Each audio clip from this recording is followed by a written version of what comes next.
The Garden of Wonders. In a small village, there lived a young girl named Mia. She had a special love for vegetables.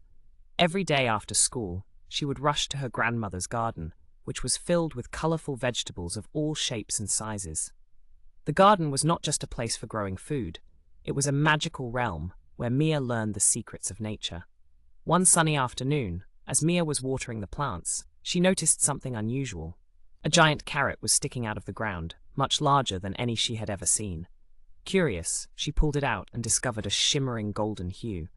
Mia's eyes widened in disbelief. Could this be a magic carrot? She wondered.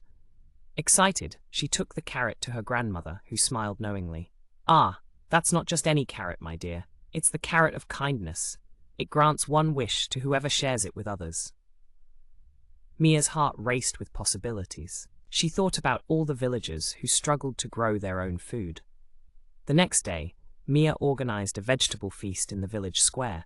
She shared the magic carrot with everyone, and as they enjoyed the delicious meal, they felt an overwhelming sense of happiness and community. Mia made her wish quietly.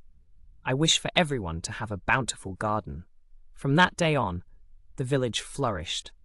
Every garden blossomed with vegetables, bringing joy and abundance. Mia learned that kindness could indeed create magic, and that sharing her love for vegetables brought everyone together. The garden became a symbol of hope, reminding the villagers that the simplest things could lead to extraordinary changes.